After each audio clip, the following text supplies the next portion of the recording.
Welcome to PAD, Podcast All Day.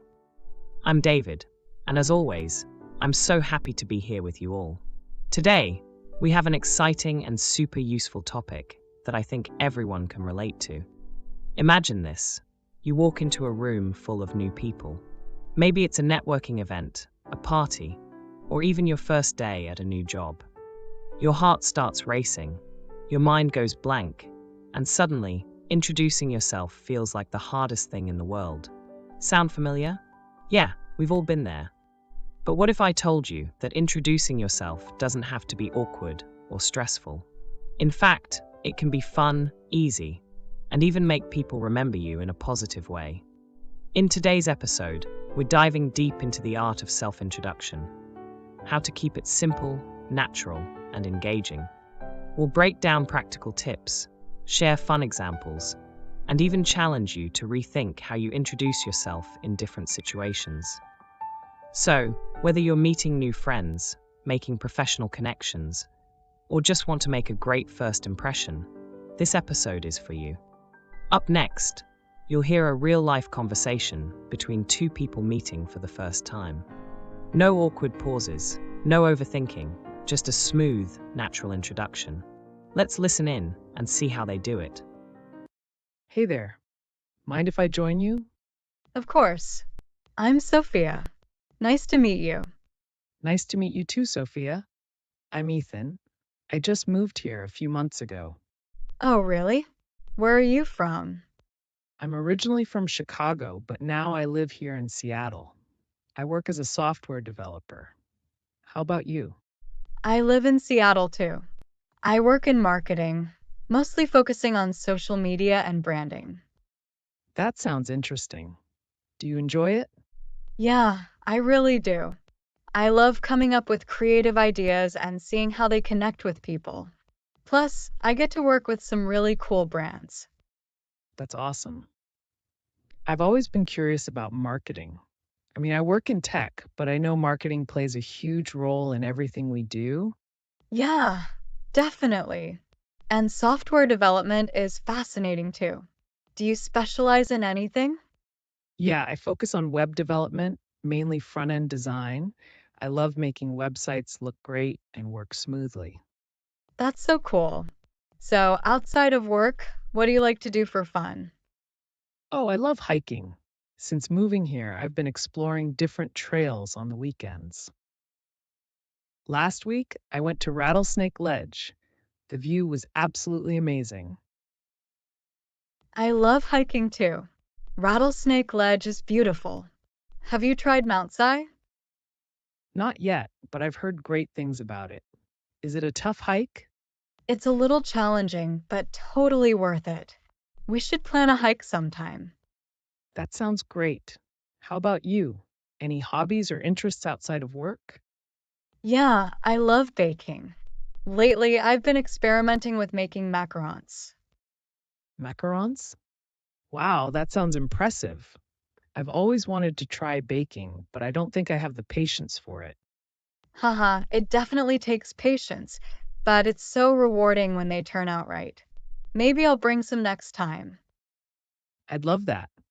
So, do you usually come to events like this? Yeah, I try to. It's a great way to meet people and learn new things. What about you? Yeah, I try to. It's a great way to meet people and learn new things. What about you? That's great. Well, welcome to Seattle, Ethan. It was really nice chatting with you. Thanks, Sophia. I really enjoyed our conversation. Let's keep in touch. Maybe go for that hike or try some macarons. Absolutely. Here, let me give you my contact info. So, what did you think of the conversation? Did it sound natural? Did you notice how smooth and effortless their introductions were? If you haven't figured it out yet, don't worry. Let's break down the steps together. Step 1. Keep it simple. When introducing yourself, less is more. You don't need to tell your whole life story. Just stick to the basics. Your name. This is the most important part. Where you live helps create a connection with others. What you do gives people an idea of your interests or profession. For example, hey, I'm Daniel. I live in New York, and I work as a graphic designer. That's it. Short, clear, and to the point. Try practicing simple sentences like this daily, so introducing yourself feels effortless. Step 2. Body language speaks louder than words. Your words matter, but how you say them matters just as much. Here's how to leave a great first impression. Smile warmly. A genuine smile makes you seem warm and friendly. Make eye contact. It shows confidence and attentiveness. Stand with good posture. Avoid slouching. Stand tall and open. Use natural gestures. Hand movements can make you seem more engaged. When you appear confident and approachable, people will feel more comfortable talking to you. Step 3. Adapt to the situation. Your introduction should change depending on the setting. Here's how. Casual setting, party meetup. Hey, I'm Leo. I love hiking and trying new foods. Professional setting, job interview. I have 5 years of experience in marketing and specialize in growing businesses. Formal event, networking. I'm a software developer passionate about creating user-friendly websites.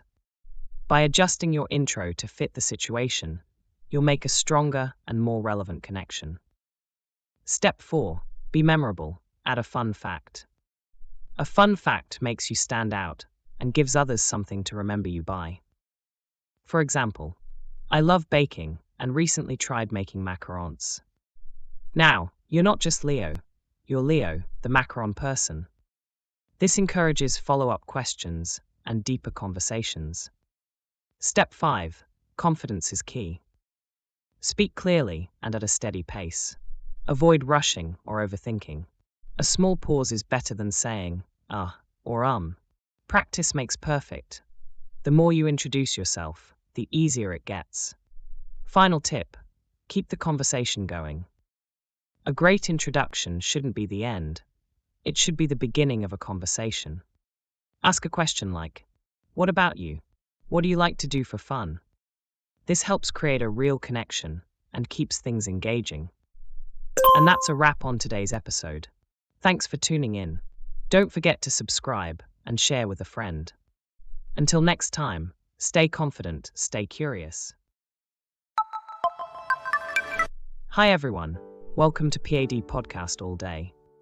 I'm David, your host, here to guide you through some fascinating and practical topics to help you live your best life. Today, we're going to tackle a challenge many people face when it comes to learning English. It's something that a lot of people dream about, but they often get stuck at the starting point. How to begin learning English. That's right, David. It's easy to feel overwhelmed with so many choices. Books, apps, courses, all claiming to be the best way to learn. You want to learn, but you don't know where to start, and that uncertainty can make it feel impossible to take the first step. But don't worry, because in today's episode, we're going to follow the journey of David's friend Zen, who is an office worker struggling to improve her English. We'll also hear from Otis, an experienced English tutor. Their conversation will reveal simple, effective ways to start learning English without all the stress and confusion. Oh, David, I'm so tired. It's been a long day at work. Endless meetings, back-to-back calls. My brain is completely exhausted. I can relate. My day has been busy too. Lots of student assignments and teaching projects. You know how it is in this line of work. By the way, you mentioned last week that you wanted to start improving your English. How's that going? Don't even ask. It feels like I'm starting all over again, like a toddler trying to learn to talk. I haven't practiced in so long, and now I'm just stuck. I downloaded a bunch of apps, watched some videos, but I don't know where to start, and I just feel overwhelmed. I totally understand. It can be frustrating when there's so much information out there, and everyone claims their method is the best. But the truth is, that's completely normal when there are so many options. You can easily get stuck, especially when you're unsure which path to choose. But here's the thing, making mistakes is a part of learning. But what if I waste all my time learning the wrong way? What if I choose a method that doesn't work for me? That's a fair concern, but think about it like cooking. Did you wait for the perfect recipe before you made your first dish? No, I just started cooking with what I had. Exactly. And English learning is just like that. You don't need to wait for perfection before you start. Just pick something simple and get going. The perfection will come with time and practice. The key is to start. So, where should I begin? Should I focus on grammar, vocabulary, or pronunciation? First, ask yourself, why do you want to learn English? That's a great reason. Well, I want to improve my communication at work, be able to talk to people confidently, and perform better in my job. Now focus on that goal. Start with things that will help you reach your goal, like common phrases used at work. Instead of getting bogged down by complex grammar rules or long word lists. Learning grammar and vocabulary can come later, once you're comfortable with the basics. Oh, I see. So, how do I begin? Start by setting small, achievable goals. For example, this week, focus on learning 10 useful phrases. Next week, practice introducing yourself. Keep it simple, and don't try to learn everything at once. It's like building a house. Start with the foundation first. But I've always heard that grammar is super important. Shouldn't I focus on that first? It's tempting, but not necessarily. You can start with simple phrases like, "How can I help you?" or "How's your morning?" These are practical and immediately useful. As you practice, your understanding of grammar and sentence structure will naturally improve over time. That sounds doable. But what about speaking? I always feel like my speech is so stiff.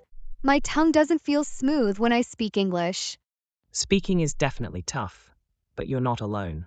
The key here is listening. The more you listen, the more your mouth and tongue get used to the rhythm and flow of English. Start by listening to short videos for about 10 to 15 minutes a day, and watch with subtitles if that helps. The goal isn't to understand every word, but to get used to the rhythm of the language. So, if I listen enough, my brain will adjust over time, right? Exactly. Your brain needs time to adjust to the new sounds. The more you expose yourself to English, the easier it will become. What about making sentences?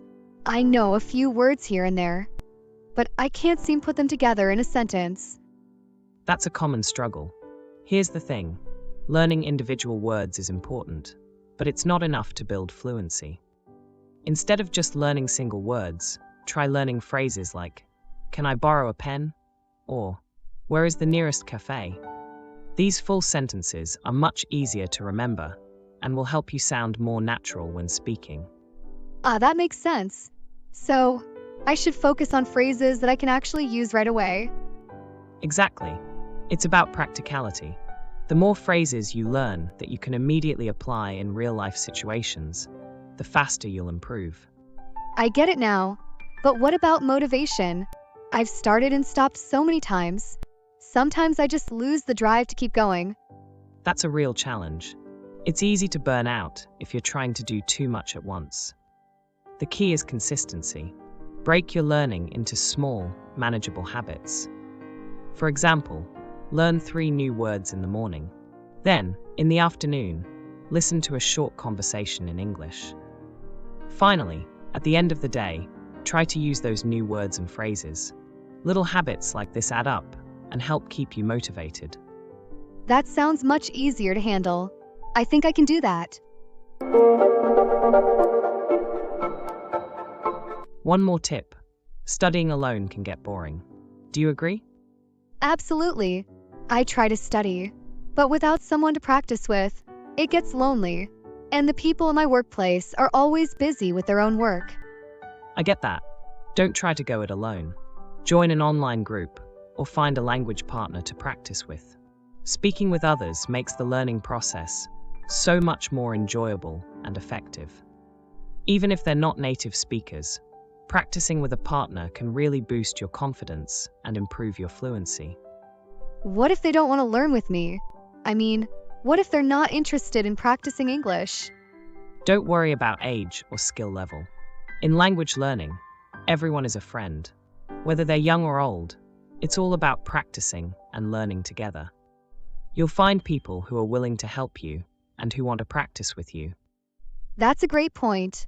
I'll definitely look for a partner or a group to join. Thanks for the advice, David. You're welcome, Zen. I'm sure you'll see progress soon. Now, let's take a moment to learn some important vocabulary together. First, we have feel stuck, which means to feel unable to make progress. It's normal to feel stuck when you're just starting to learn English. Next, we have break something down, which means to simplify something to make it easier to understand. In language learning, breaking things down into smaller steps can help you make progress more effectively. Another useful phrase is feel doable, which means to feel like something is possible to accomplish. As a beginner, it's important to focus on things that feel doable, like learning simple phrases, instead of trying to tackle too much at once. We also have adjust over time, meaning to gradually become used to something. With enough exposure, your brain will adjust to the sounds and rhythm of English. Lastly, struggle to means to find it difficult to make progress. Many learners struggle with certain aspects of English, but the key is to keep going and not give up. Thanks, David. These are all very helpful phrases. Let's answer a couple of questions related to today's topic, so you can understand it better. First, do you think having a learning partner is helpful? Why or why not? I definitely think having a learning partner is helpful. It makes practicing more engaging, and it's great to have someone to provide feedback. Plus, it's easier to stay motivated when you have someone else to share the learning experience with. I agree. A partner can also help you stay accountable and make the process feel less isolating. Next, do you agree that learning phrases is better than just learning words? Why or why not? Absolutely. Learning phrases is much more effective because it gives context. You learn how words fit together in real conversations. This makes speaking and remembering vocabulary much easier. Exactly. Phrases make you sound more natural, and they help you understand how English works in real-life situations. Before we wrap up, here's a fun fact that might surprise you. Research from Oxford University shows that you only need about 1,000 words to understand 85% of English. You don't need to memorize tens of thousands of words. Focus on the most common words and phrases, and you'll be able to communicate effectively in everyday situations. For example, knowing the phrase, "Where's the nearest cafe?" is much more useful than just memorizing the word cafe. That's awesome. I didn't realize that learning just 1,000 words could help so much. And that's a wrap for today's episode. Learning English might feel overwhelming at first, but remember, every expert was once a beginner. You don't need to be perfect right away. Just take small steps, stay consistent, and don't be afraid to make mistakes. If you ever feel stuck, go back to the basics. Listen, practice, and use what you've learned in real-life situations. You'll get there. And remember, progress may be slow at times, but every word you learn brings you closer to your goal. So what's your first step today? Choose something from this episode and take action. You've got this. Thanks for tuning in, and we'll see you in the next episode.